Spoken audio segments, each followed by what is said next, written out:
अविकाराय शुद्धाय नित्याय परमात्मने सदैक रूप रूपाय विष्णवे सर्जिष्णवे नमो हिरण्यगर्भाय हरे शंकराय च वासुदेवाय ताराय सर्गस्थित्यंतकारिणे सर्गस्थित्यंतकारिणे। बोलिए आशुतोष भगवान की, साचे दरबार की, नीलकंठ भगवान की, उमापति महादेव की।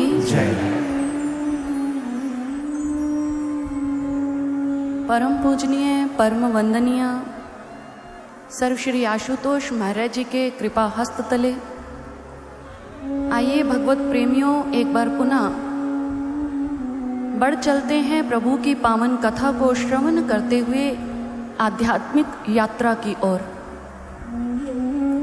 चाहे आध्यात्मिक यात्रा हो या सांसारिक यात्रा, इन दोनों यात्राओं का मकसद केवल मात्र मंजिल को प्राप्त करना है। जिस समय भक्तजनों एक व्यक्ति यात्रा करने के लिए प्रारंभ करता है, यात्रा पर निकलता है, तो यात्रा के साथ कुछ पहलू भी जुड़े हुए हैं। आइए उन पहलुओं के ऊपर थोड़ा सा विचार करते हैं। आपने स्वयं अपने जीवन में भी किसी यात्रा के दौरान शायद इन पहलुओं को महसूस किया हो। आप जब यात्रा प्रारंभ करते हैं तो उस पग पर बढ़ते बढ़ते आपको एक स्थिति ऐसी आती है जब आपको श्रम की अनुभूति होती है, अर्थात थकावट महसूस होती है। और दूसरा पहलू, उस यात्रा पर बढ़ते बढ़ते कभी भ्रम की स्थिति भी आ जाती है कि जिस मार्ग पर चल रहा हूं वह सही है या गलत। और इस श्रम और भ्रम की स्थिति से गुजरने के पश्चात भी यदि भक्तजनों आपको मंजिल नहीं मिलती, या फिर चलते चलते आपको विलंब हो जाता है, तब आपको दुख की अनुभूति होती है। ऐसा होता है ना? हमारी इस यात्रा के भीतर आए ये जो पड़ाव हैं, हम इन्हें सरलता से, सहजता से कैसे पार कर सकते हैं? हम अपनी यात्रा को सुखद कैसे बना सकते हैं? इसी बात की प्रेरणा को आइए माता सीता के जीवन से लेते हैं। गोस्वामी तुलसीदास जी कहते हैं कि जिस समय माता सीता प्रभु श्री राम जी के साथ 14 वर्ष के वनवास यात्रा के लिए निकलती हैं, मंत्री सुमंत्र जी उन्हें अयोध्या की सीमा तक छोड़कर वापस आने लगे, तब उन्होंने महाराज दशरथ का संदेश माता सीता जी को देते हुए कहा कि पुत्री, महाराज ने कहा था कि सीता से कहना वन की यात्रा बहुत कष्टदायी है, इसलिए तुम वन मत जाओ, वापस राजमहल लौटाओ। माता सीता करबद्ध होकर कहने लगी, मंत्रीवर, आप जाकर के पिताश्री से कह दीजिएगा कि मेरे लिए यह यात्रा जो है ये दुखद नहीं है, मुझे इस यात्रा से कोई कष्ट नहीं होगा। मंत्री सुमंत्र जी कहने लगे कि पुत्री, ये कैसे संभव है? वन की यात्रा कष्टदायी होती है, वन की यात्रा में अनेकों कंटकाकीर्ण मार्ग आएंगे, और ये कैसे हो सकता है कि तुम्हें उस यात्रा में कोई कष्ट ना मिले? माता सीता कहने लगी, नहीं श्रम भ्रम दुख मन मोरे, मोहे लगी सोच करी जन भोरे। अर्थात मंत्रीवर, जो भी मेरे विषय में ऐसा विचार कर रहा है कि मुझे इस वन यात्रा से कष्ट होगा, तो उन्हें जाकर मेरी ओर से कह दीजिए कि मुझे इस यात्रा में कोई भ्रम, कोई श्रम, कोई दुख नहीं होगा। क्योंकि मंत्रीवर जानते हैं, एक पथिक को यात्रा पर आगे बढ़ते समय श्रम, थकान की अनुभूति कब होती है? जिस समय वो अपने पैरों की ओर देखता है, मार्ग में पड़े हुए कंकर पत्थरों की ओर देखता है, उन कंकर पत्थरों से होने वाले पांव में जख्मों को, छालों को देखता है। लेकिन यदि पथिक अपने पैरों की ओर ध्यान न देकर वो निरंतर प्रभु के श्री चरणों पर अपनी दृष्टि टिकाए रखता है, फिर भला उसे थकान की, श्रम की अनुभूति कैसे हो सकती है? बात रही भ्रम की, भ्रम तो मंत्रीवर तब होगा ना जिस समय एक व्यक्ति स्वयं को कर्ता मान करके चले कि मुझे स्वयं अपना मार्ग खोजना है, मैं तो मंत्रीवर इस यात्रा में प्रभु के श्री चरणों का अनुसरण करते हुए अपनी यात्रा पर आगे बढ़ूंगी। जब प्रभु का अनुसरण करूंगी तो फिर ब्रह्म की बात ही कहाँ रह जाती है। और दुख तो तब होता है जब प्रभु से वियोग हो एक जीव का। लेकिन इस यात्रा के दौरान मेरा प्रभु से वियोग नहीं, मेरा तो प्रभु के संग योग हो रहा है।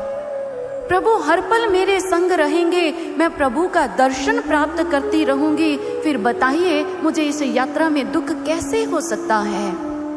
सत्य है भक्तजनों, यदि हम अपने जीवन की यात्रा को सुखद बनाना चाहते हैं, हम माता सीता के जीवन से प्रेरणा यह लें कि हम उस ईश्वर के आगे ये प्रार्थना करें कि हे प्रभु, आप हमारा हाथ थाम लीजिए, हमें अपने इन श्री चरणों में स्थान दीजिए, हमें अपना बना लीजिए। आप हर समय हर क्षण हमारे अंग संग रहिए, ये हमारी जीवन की यात्रा अपने आप ही सुखद हो जाएगी। आज भक्तजनों, माता पार्वती भी अपनी जीवन की इसी यात्रा को सुखद बनाने के लिए भगवान भोलेनाथ का संग प्राप्त करना चाहती हैं, और उसी संग को पाने के लिए वह एक एक पल भोलेनाथ के समक्ष याचना प्रार्थना करती हैं। और कथा बताती है कि जिस समय काम दहन के पश्चात भोलेनाथ वापिस कैलाश लौट गए, माता पार्वती राजमहल में वापिस लौट आई, लेकिन हृदय में अपार पीड़ा है। एक एक पल वो उदास रहने लगी। तब महाराज हिमवान ने अपनी पुत्री की ये सारी स्थिति का वर्णन देवऋषि नारद जी के पास किया। अपनी पुत्री के द्वारा शिव की गई ये सारी सेवा का वृत्तांत देवऋषि नारद से कह डाला। और देवऋषि नारद जी उस समय देवी पार्वती के पास गए। और आज जैसे ही माता पार्वती ने देवऋषि नारद जी को देखा तो करबद्ध होकर के कहने लगी कि देवऋषि, आपने मुझे यह तो अवश्य कहा कि मैं भगवान भोलेनाथ का वर्ण करूं, लेकिन मुझे यह भी बताइए कि भोलेनाथ के वर्ण के लिए मैं क्या करूं। हमारी ये श्रुतियां कहती हैं, न सिद्ध्यति क्रिया कापि सर्वेषां सद्गुरु बिना मया श्रुता पुरा सत्यं श्रुति रेक्षा सनातनहि। ये श्रुतियों का परम सत्य है कि गुरु की कृपा के बिना एक जीव के जीवन का कोई भी कार्य सिद्ध नहीं होता, वो किसी भी कार्य में सफलता को प्राप्त नहीं कर सकता। गुरु के मार्गदर्शन में ही ये सब कुछ संभव है। आप कृपा कर मेरे गुरु बन करके मेरा मार्गदर्शन कीजिए कि मैं भोलेनाथ को कैसे प्राप्त करूं। आज देवऋषि नारद जी देवी पार्वती की प्रार्थना पर कहने लगे कि आप यदि भगवान भोलेनाथ को पाना चाहती हैं तो उन्हें पाना इतना सरल नहीं है। मात्र वो सेवा से ही प्राप्त हो जाते तो अब तक आपको कब से मिल गए होते। लेकिन वह भगवान शिव दुर्लभ हैं। वह योगी महायोगी यदि उसे रिझाना चाहती हो तो उस योगी के जैसी तपस्या करनी पड़ेगी। आप उस योगी को प्राप्त करने के लिए जाकर के तप कीजिए, अपने तप से भोलेनाथ को रिझाइए। आज नारद जी ने जैसे ही यह कहा, मानो उसी क्षण माता पार्वती ने अपने मन ही मन ठान लिया, अब कुछ भी हो जाए लेकिन मैं भगवान भोलेनाथ को प्रसन्न कर कर के ही लौटूंगी। इधर जैसे ही ये बात माता मैना और महाराज हिमवान को पता चली, वो अत्यंत चिंतित हो उठे। और माता पार्वती आज अपनी माँ मैना के पास गई। माँ मैना के पास जाकर के अपने माता की हृदय की व्यथा जानते हुए बड़े ही प्यार भाव से अपनी माता को समझाने लगी। कहने लगी कि माँ, जिस समय किसी सफलता की प्राप्ति के लिए, किसी लक्ष्य को साधने के लिए तप किया जाता है, तभी जाकर के कालांतर के अंदर एक व्यक्ति भविष्य के अंदर अपने जीवन में सुख को, किसी ऊंची पदवी को प्राप्त करता है। सारी सारी रात भर परिश्रम करने पर ही सफलता को प्राप्त किया जा सकता है, और लक्ष्य को प्राप्त करने के लिए किया जाने वाला जो कर्म है वही तो तप कहलाता है।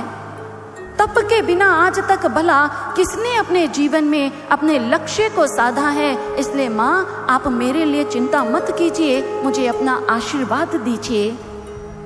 आज माँ मैना अपनी पुत्री की बात सुन उसे तप के लिए जाने की अनुमति दे देती है।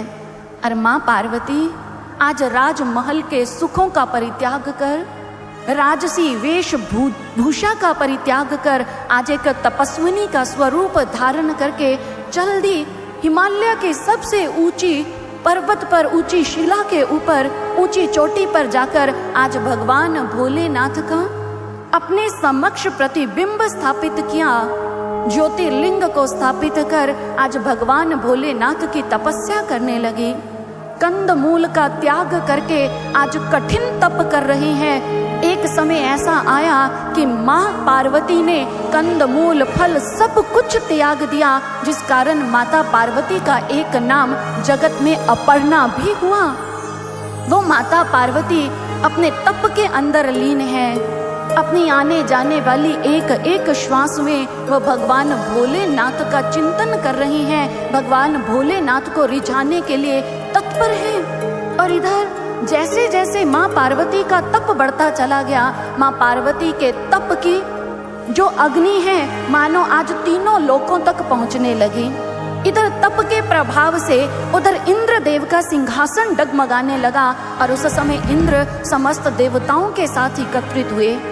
कहने लगे कि माँ पार्वती भोलेनाथ को पाने के लिए तप कर रही हैं। उनके तप के कारण आज उनके तप की अग्नि से ये तीनों लोक जो हैं वो जल रहे हैं। हमारे शरीर उस तप की अग्नि में पीड़ा प्राप्त कर रहे हैं। कैसे कैसे हम इस माँ पार्वती के तप को पूर्णता प्रदान करने के लिए भोलेनाथ से कहें। आज समस्त देवतागण मिलकर के भगवान विष्णु के पास गए। कहने लगे कि हे हरि विष्णु, आप ही इसका कोई समाधान निकालिए। उधर भोलेनाथ काम का अंत कर ध्यान समाधि में संलग्न है, और इधर माता पार्वती का तप तीनों लोकों को ताप पहुंचा रहा है। उनके तप की शक्ति से हमारे सिंहासन डगमगा रहे हैं। कैसे ये सब संभव होगा?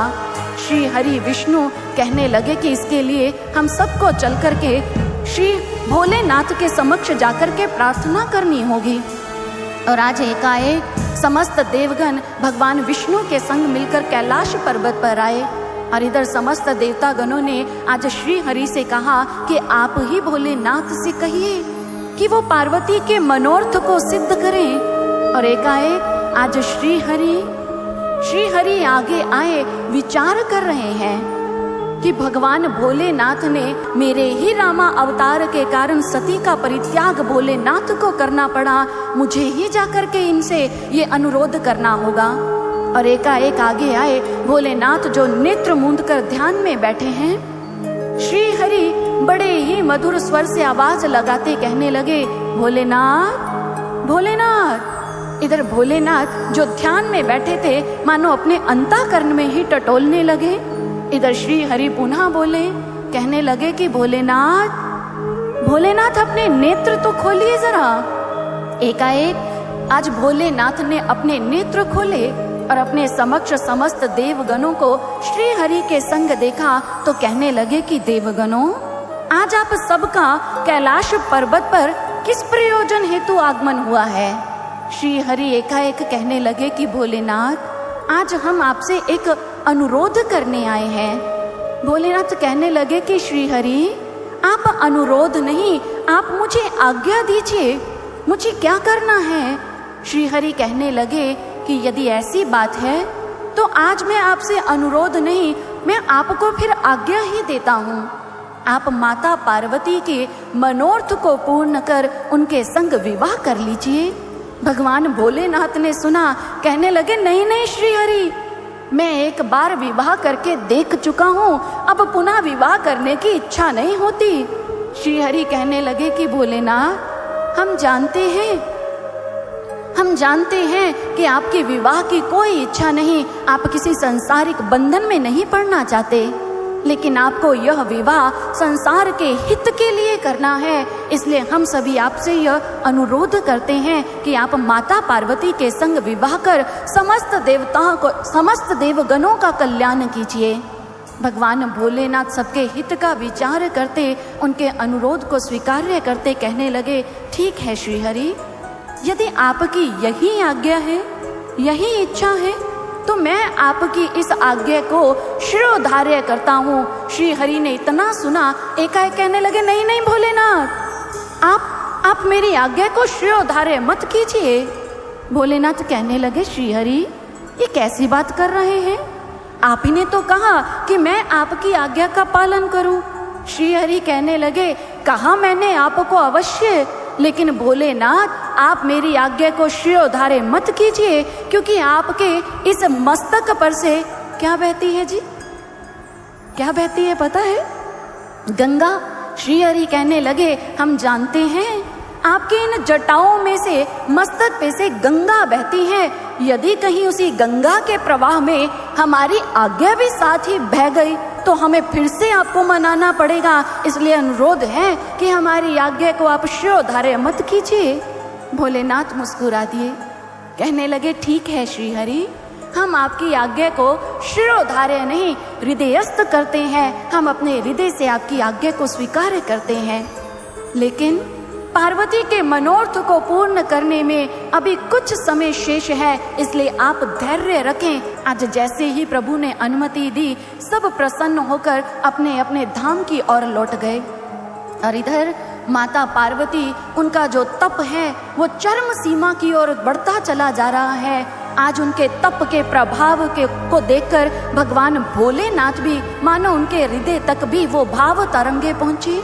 कहते हैं कि उसी क्षण भगवान भोलेनाथ ने आज सप्त ऋषि जनों का आवाहन किया और उनसे आवाहन कर कहने लगे कि हे सप्त ऋषि जन, आपको हमारा एक कार्य करना है। पार्वती के तप की परीक्षा लेनी है, उनके प्रेम की परिपक्वता को देखने के लिए जाइए, जाकर के पार्वती की परीक्षा लेकर के आइए। आपको किसी भी रीति नीति का, किसी भी बात का अनुसरण करना पड़े आप अवश्य कीजिए, लेकिन परीक्षा लेने में आप किसी भी प्रकार की ढील मत कीजिएगा। जैसे ही इधर सप्त ऋषि जनों को आदेश हुआ, आज चल दिए सप्त ऋषि जन उस गौरी शिखर पर, जहां आज माँ गौरी भगवान शिव को पाने के लिए तप कर रही हैं। उधर सप्त ऋषियों का जैसे आगमन हुआ, उन्होंने माँ गौरी से कहा, हे शैल सुते, हे शैल सुते, अपने नेत्र खोलिए। माँ पार्वती जो भगवान शिव के नाम का अपनी श्वासों में उच्चारण करती चली जा रही हैं, शिव में अपनी तन मन की सुधि को लगाकर बैठी हैं। उन्हें जैसे ही सप्त ऋषियों की आवाज सुनाई दी, अपने नेत्र खोले, करबद्ध होकर के कहने लगी, हे सप्त ऋषि जन, आपको मेरा कोटि कोटि नमन है। आज आपने मुझे अपना दर्शन देकर धन्य कर दिया है। सप्त ऋषि जन कहने लगे कि हे शैलसुते, आपके इस तप को देख करके हम सभी आश्चर्यचकित हैं। तीनों लोक आपके इस तप की शक्ति से, तीनों के तीनों लोक ही आज अचंभित हैं। हम आपसे यह जानने आए हैं कि आप किसे पाने के लिए ये कठोर तप कर रही हैं। माता पार्वती कहने लगी कि ऋषिवर, जो मेरे मन ने मनोरथ ठाना है, उस मनोरथ को यदि मैं आपके समक्ष कहूँगी तो हो सकता है कि आप उसे सुनकर के मेरा परिहास उड़ाएं, लेकिन क्या करूं, मेरे मन ने तो हठ ठान लिया है। मेरा मन जानता है कि जो हठ उसने ठाना है उसको पूर्ण होने में बहुत कठिनाइयाँ आएंगी, ये बहुत मुश्किल है। लेकिन ऋषिवर, मेरे मन ने आज जल के ऊपर भीत बनाने का विचार ठान लिया है। भगवान भोलेनाथ, आज उन्हें मैं अपने वर के रूप में प्राप्त करना चाहती हूँ और भोलेनाथ को पाने के लिए ये मैं कठोर तप कर रही हूँ। इतना सुनना था, ऋषिवर कहने लगे, भोलेनाथ, भोलेनाथ से विवाह करना चाहती हैं आप? हे पार्वती, हमें तनिक यह तो बताइए कि आपको ये ऐसा विचार दिया किसने? माँ पार्वती करबद्ध होकर कहने लगी कि देव ऋषि नारद जी ने मुझे यह तपस्या करने के लिए कहा है। इतना सुनना था कि सप्त ऋषिजन ठहाका लगा करके हंस पड़े। कहने लगे कि पार्वती, अरे किसकी बातों में आ गई हो? जिसकी बातों में आकर तुम भोलेनाथ को वर रूप में पाना चाहती हो, उसकी बस कानों को ही बातें मीठी लगती हैं, लेकिन उसकी बातें अच्छे भलों के चित्त को भ्रमित कर देती हैं। हम अच्छी तरह से जानते हैं नारद को। नारद जो स्वयं को पंडित मानता है, लेकिन वो है कैसा कपटी, हम भली प्रकार से जानते हैं। अरे पार्वती, तुम तो इतनी बुद्धिमती हो, बुद्धिमती होकर के उस नारद की बातों में कैसे आ गई तुम? नारद की बात सुनकर के प्रजापति दक्ष के पुत्रों ने वापस लौटकर अपने घर का मुख नहीं देखा। गए तपस्या करने थे, वहीं के होकर के रह गए। आपने चित्रकेतु का नाम तो सुना ही होगा। चित्रकेतु के घर में सूनापन डालने वाले ये नारद जी ही तो थे। अरे यही नारद जी, इन्होंने प्रहलाद को जाकर के जब उपदेश दिया, उसे अपने पिता का ही शत्रु बना दिया। प्रहलाद के दुख का कारण ये नारद ही तो था। हमारी बात मानिए, आपका कल्याण इसी में है कि आप नारद की बात के ऊपर विचार ना करें, उस पर ध्यान ना दें और वापिस अपने घर लौट जाएं। माता पार्वती सुनकर कहने लगी कि नहीं ऋषिवर, ये कदापि संभव नहीं है। नारद जी को मैंने अपना गुरु माना है। उन्होंने मुझे अपनी शिष्य के रूप में स्वीकार कर उपदेश दिया है और मुझे इस बात का ज्ञान है। गुरु के वाक्य जो हैं, ये वेद, ये शास्त्र कहते हैं कि वो एक ऐसे अटल सत्य हुआ करते हैं जिस पर यदि एक शिष्य दृढ़ता से विचार करे, यदि उस पर दृढ़ता से पालन करे, तो उसके जीवन में कभी दुख नहीं आ सकता है। गुरु के वचन कभी भी त्याग करने के योग्य नहीं होते हैं। गुरु के वचन तो अपने हृदय के अंदर आत्मसात करने के लिए होते हैं, अपने हृदय के अंदर धारण करने वाले होते हैं। जिसे गुरु के वचनों के प्रति प्रीति नहीं होती, वो इस लोक में तो क्या, वो प्रलोक में जाकर के भी सुख को प्राप्त नहीं करता। उसे अपने स्वप्न में भी कभी सुख नहीं मिलता है। इसलिए मैं, कुछ भी भले क्यों ना हो जाए, भले मेरा घर बसे या उजड़े, लेकिन मैं अपने गुरुदेव के वचनों का परित्याग नहीं करूंगी। भक्तजनों, कहते हैं कि एक बार एक जिज्ञासु आदि गुरु शंकराचार्य जी के पास आए और आकर के उन्होंने उनसे कुछ प्रश्न किए। प्रश्न बहुत छोटे हैं, लेकिन उनका जो मर्म है वो बहुत ही गहरा है। उस जिज्ञासु ने पहला प्रश्न किया, किम उपादयम? आदि गुरु शंकराचार्य जी ने उत्तर स्वरूप कहा, गुरु वचनम। अर्थात शिष्य का प्रश्न था कि अपने जीवन में धारण करने योग्य क्या है। आदि गुरु शंकराचार्य जी ने कहा कि गुरु के वचन। उस जिज्ञासु ने पुनः प्रश्न किया, किम विषयम? इस संसार में विष क्या है?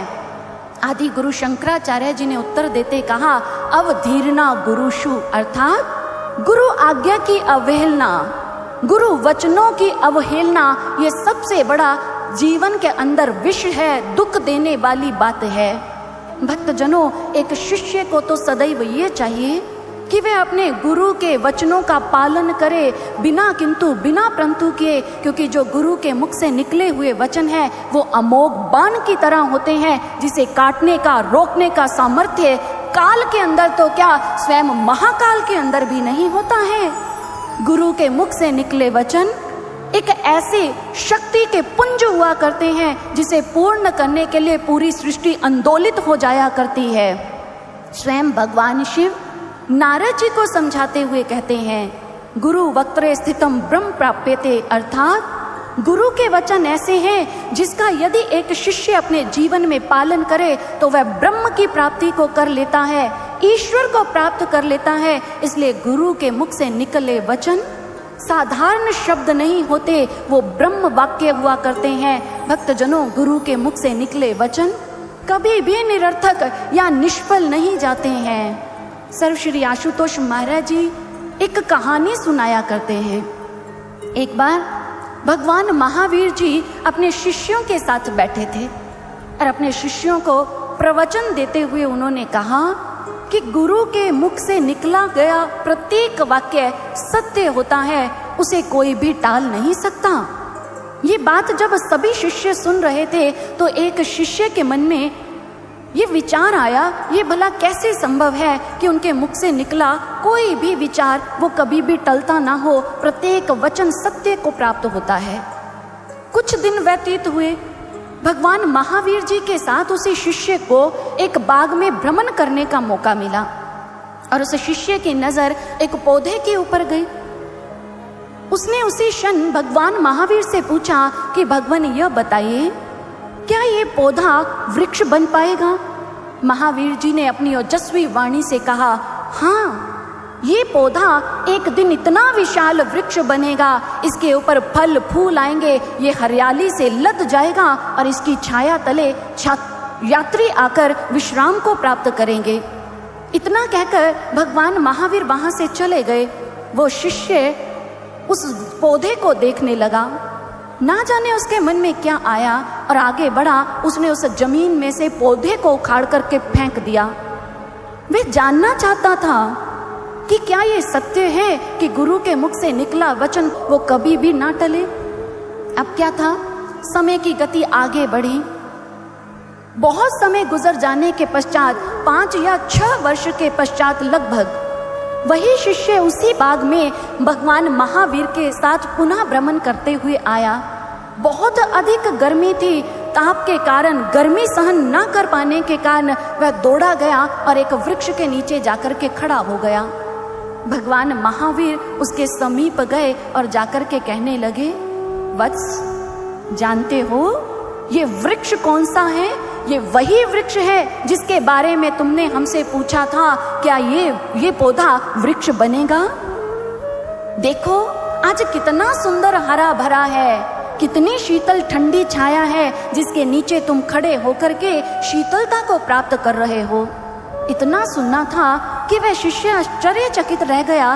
कहने लगा कि भगवान ये कैसे संभव है? मैंने स्वयं अपने हाथों से उस पौधे को जमीन से उखाड़ दिया था। भगवान महावीर कहने लगे कि जिस समय तुम उस पौधे को उखाड़ करके यहाँ से चले गए, उस समय मेरे वचनों को पूर्ण करने के लिए ये कायनात आंदोलित हो गई, ये कायनात दौड़ पड़ी। धुआंधार बारिश हुई और वर्षा के जल के साथ मिट्टी बह करके आई और इस मिट्टी ने उस पौधे को अपने नीचे दबा लिया। बस वहीं से उस पौधे ने जड़ें पकड़ी और धीरे धीरे वही पौधा आज हरा भरा वृक्ष बन करके तुम्हारे सामने खड़ा है, तुम्हारे सामने है ये पौधा। भक्तजनों, गुरु के वचनों को टालने का सामर्थ्य किसी में नहीं है। गुरुदेव की जो दृष्टि है वो पारदर्शी हुआ करती है। वो इस प्रकृति के, संसार के भविष्य में ही नहीं, वो एक शिष्य के भविष्य में भी झांकने का सामर्थ्य रखते हैं कि कौन से कर्म संस्कार मेरे शिष्य के मार्ग में बाधा बनकर उसे पीड़ा पहुंचा सकते हैं। इसलिए भक्तजनों, गुरुदेव अपने शिष्य के जीवन को उसी कर्म बंधनों से, उसी पीड़ा से मुक्त करने के लिए उसे आज्ञा लगाते हैं, जिस आज्ञा का पालन करके ही एक शिष्य बंधन से मुक्त हो सकता है। भक्तजनों, गुरु के स्वरूप की जिस समय महिमा गाई जाती है, आपने सुना होगा कि उनके प्रत्येक अंग की महिमा, उनकी तुलना किसके साथ की जाती है? मुखारविंद, चरणारविंद, कमल नयन, अर्थात इसमें जो शब्द प्रयोग हुआ अरविंद, कमल, इसका अरविंद का अर्थ होता है कमल। कमल के फूल को आपने देखा होगा, वो कहाँ उगता है? वो कीचड़ के अंदर पनपता है, लेकिन कीचड़ को स्वयं को लगने नहीं देता, वो कीचड़ से निर्लिप्त रहता है। गुरु रूपी सत्ता ऐसी सत्ता है जो इस संसार के अंदर अवतरित होकर के हम जैसे मानव के रूप में ही प्रतीत होती है, लेकिन वो इस संसार के कर्म बंधनों में बंधी नहीं होती है, इससे मुक्त होती हैं। और वही सत्ता अपने भक्तों को, अपने शिष्यों को भी कर्म बंधनों से मुक्त करने के लिए उसे ऐसी आज्ञाएं प्रदान करते हैं। एक शिष्य का दायित्व बनता है कि वह जब भी उसे अवसर मिले तो वो अपने गुरु के वचनों को अपने हृदय के अंदर धारण करे, क्योंकि भक्तजनों, गुरु के जो वचन हैं, गुरु के वचन विचारणीय नहीं, अनुकरणीय हुआ करते हैं। गुरु के वचन बुद्धि गम्य नहीं हृदय गम्य हुआ करते हैं, उसे हृदय से धारण करना चाहिए। और जिस समय एक शिष्य बिना किंतु परंतु किए, बिना तर्क वितर्क किए, बिना गुरु की बात पर विचार किए बस उसका अनुसरण करता है, अपने जीवन में धारण करता है, फिर गुरु उसे अपनी कृपा से इस जगत में बेमिसाल बना देता है। उस शिष्य का जीवन एक मिसाल बन जाया करता है। बहुत सुंदर किसी ने कुछ पंक्तियां कही हैं। इस दुनिया में सबसे बड़ा गुरु शिष्य का नाता है। लालन पालन कर शिष्य का गुरु ही राह दिखाता है। गुरु वचनों को जो शिष्य अपने हृदय में बसाता है, गुरु आज्ञा में चलकर वो फिर गुरु का प्रिय बन जाता है, वो गुरु का प्रिय बन जाता है। वो शिष्य गुरु के हृदय पर राज करता है, फिर गुरु के हृदय में राज करता है। आज माता पार्वती नारद जी को गुरु मानकर उनकी आज्ञा का पालन दृढ़ता के साथ कर रही हैं, और इसीलिए बारंबार आज उन ऋषिवरों से कहने लगी कि मैं अपने गुरु के वचनों का परित्याग नहीं करूंगी। भले ही मेरा मनोरथ पूर्ण हो या ना हो, लेकिन मैं अपने गुरु के वचनों का त्याग नहीं कर सकती हूँ। उसी क्षण वह ऋषिवर कहने लगे कि पार्वती, तुम जिसकी बात मानकर इतना कठिन तप कर रही हो, शंकर को वर के रूप में पाने के लिए, क्या शंकर के बारे में कुछ जानती हो तुम? शंकर, वो शंकर जिसके साथ दक्ष ने अपनी भोली भाली सीधी सादी पुत्री सती का विवाह कर दिया, और ये भोलेनाथ, ये शंकर उसके साथ कुछ समय तक भी निर्वाह नहीं कर पाए। ऐसी स्थिति उत्पन्न कर दी भोलेनाथ ने कि बेचारी सती को अपने देह के ही परित्याग को करना पड़ा, और सारा दोष सती के ऊपर लगा दिया। ऐसा है ये शंकर। और वो शंकर, उससे तुम अपने जीवन में सुख पाना चाहती हो, जो वैरागी है, जो काम का शत्रु है। भला ऐसे वैरागी से तुम्हें क्या गृहस्थ सुख मिलेगा? हमारी बात मानो, अपने राजमहल में वापस लौट जाओ। माता पार्वती करबद्ध होकर कहने लगी कि ऋषिवर, मैं जानती हूँ कि भगवान भोलेनाथ जो हैं वो अविनाशी हैं, वो इन समस्त विकारों से मुक्त हैं, वो अजन्मे हैं, वो इन विकारों के बंधन में नहीं बंधे हुए। यही जान करके मैंने मन वचन कर्म से उनको पाने के लिए ये कठोर तप किया है। मैंने उनका वर्ण आत्मिक प्रेम के लिए किया है। उनका जो प्रेम है वो विकारों के अधीन नहीं है। ऋषिवर, मैं तो केवल मात्र इतना जानती हूँ कि यदि कोई ऐसा सोचता है कि भोलेनाथ ने काम दहन किया तो ये अविवेकपूर्ण बात है। आप तो जानते हैं ऋषिवर, अग्नि का स्वभाव है कि शीत उसके पास ठहर नहीं पाती है।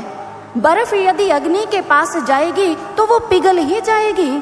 ठीक इसी प्रकार से कामदेव जिस समय भोलेनाथ के पास गए, भोलेनाथ ने उनका दहन नहीं किया, वो स्वयं ही नष्ट हो गए हैं। आज भगवान भोलेनाथ के प्रति माता पार्वती का प्रेम देख करके ऋषि जन मन ही मन प्रसन्न होने लगे, लेकिन प्रभु की आज्ञा का पालन करते पुनः आज परीक्षा लेते हुए कहने लगे, लेकिन पार्वती एक बार पुनः विचार कर लो, तुम्हें उस वैरागी से कोई सुख नहीं मिलेगा। यदि हमारी बात मानो, अपने इस तप को, अपने इस हट को परित्याग कर दो, हम तुम्हारा विवाह भगवान विष्णु के संग करवा देंगे। भगवान विष्णु जो बैकुंठ में रहते हैं, उनके संग विवाह कर तुम्हें बहुत सुख प्राप्त होगा। माँ पार्वती कहने लगी कि ऋषिवर, मैंने तो भोलेनाथ को वर रूप में पाने का हठ ठान लिया है। मेरा मन तो भोलेनाथ में जाकर के रम गया है, इसलिए अब भोलेनाथ के बिना मेरा मन कहीं और नहीं टिकता है। ऋषि जन कहने लगे, लगता है पार्वती तुमने अपने ही जीवन में दुख को पाने की विचार को ठान लिया है। उस भोलेनाथ के वैरागी होने की बात जान करके भी उससे विवाह करना क्या तुम्हारे अविवेक की पराकाष्ठा नहीं है? आज ऐसी बात कहकर तुम सिद्ध कर रही हो कि तुम हिमालय की पुत्री हो, जो जड़ है। माँ पार्वती कहने लगी कि ऋषिवर, आप अच्छी बात है कि सत्य को जानते हैं कि मैं हिमालय की पुत्री हूँ, पर्वत की पुत्री। आपका उपदेश देकर मुझे अपना समय व्यर्थ गंवाना उचित नहीं। आपके उपदेश की सार्थकता तो तब है आप जाकर किसी चेतन को उपदेश दीजिए, लेकिन मैं इतना अवश्य आपको कहना चाहूंगी कि भले ही मैं हिमालय की पर्वत की पुत्री हूँ, लेकिन उसी पर्वत को फाड़ करके उसी पर्वत की गर्भ में से सोना निकला करता है। और हे ऋषिवर, मेरी जो श्रद्धा है वो सोने के जैसी है। सोने को अग्नि में कितना भी क्यों ना तपाया जाए, लेकिन उसकी चमक कभी कम नहीं होती है। ठीक इसी प्रकार से भले मुझे कितना कष्ट सहना पड़े, कितनी भी मुश्किलों का सामना क्यों ना करना पड़े, लेकिन किसी भी परिस्थिति के अधीन होकर के मैं भोलेनाथ के प्रति अपनी श्रद्धा को कम नहीं होने दूंगी। मैंने तो आज मात्र हठ ठाना है, ना मैं अपने हठ को छोड़ूंगी, ना मैं अपने तप को छोड़ूंगी। भले ही सूर्य पूर्व को छोड़ करके पश्चिम से उदित क्यों ना होने लगे, भले ही एक कमल पानी की जगह पर्वत पर खिलने लगे, लेकिन मैं भगवान भोलेनाथ को पाने का ये हठ, ना ये तप छोड़ूंगी। मैंने तो ये मन बना लिया है। इतना सुनना था कि आज ऋषि मुनि जन गदगद हो गए।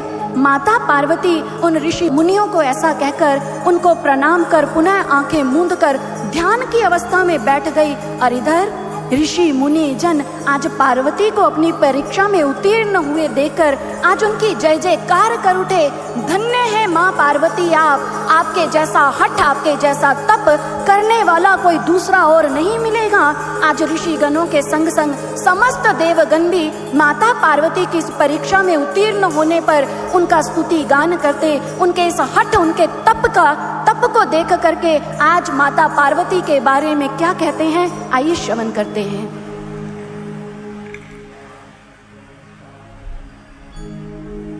ओम नमः शिवाय, ओम नमः शिवाय।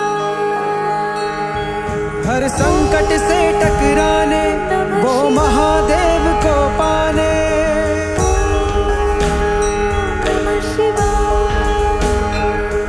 हर संकट से टकराने वो महादेव को पाने। अटल निश्चय कर शिवा चली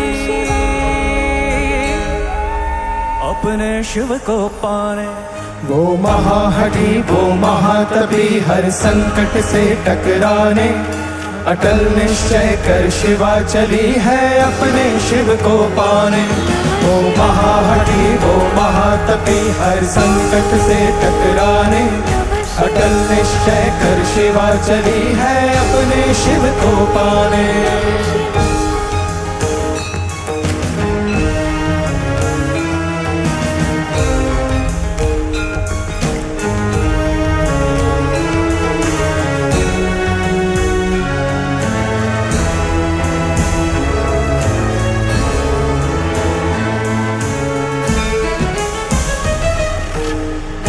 शैलपुत्री ने वन जाकर ऐसा स्वयं को साधा,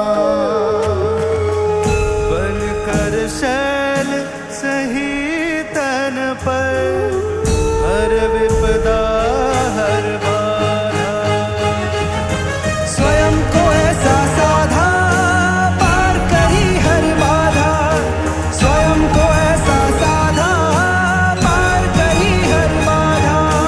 बैठी जल में कभी अनल में प्रभु का ध्यान लगाए। ओम नमः शिवाय, हर हर शिवाय, नमः नमः शिवाय, हर हर शिवाय। ओम नमः शिवाय, हर हर शिवाय, नमः नमः शिवाय, हर हर शिवाय। ओम नमः शिवाय,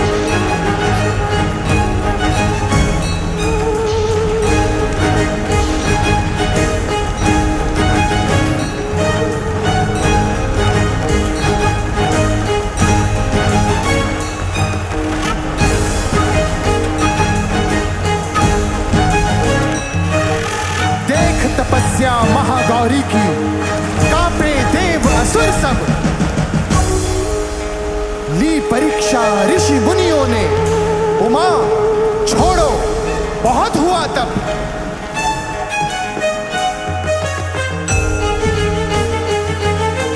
देख तपस्या महागौरी की, कांपे देव असुर सब। ली परीक्षा ऋषि मुनियों ने, छोड़ो बहुत हुआ तब। चल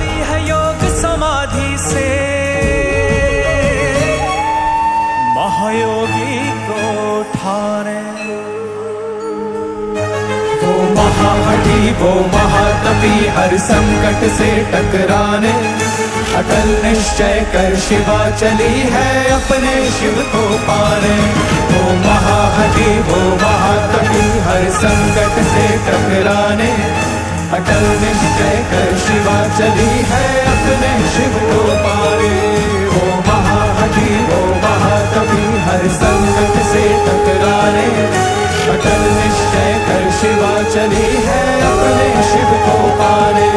वो महाहठी वो महातपी हर संकट से टकराने, अटल निश्चय कर शिवा चली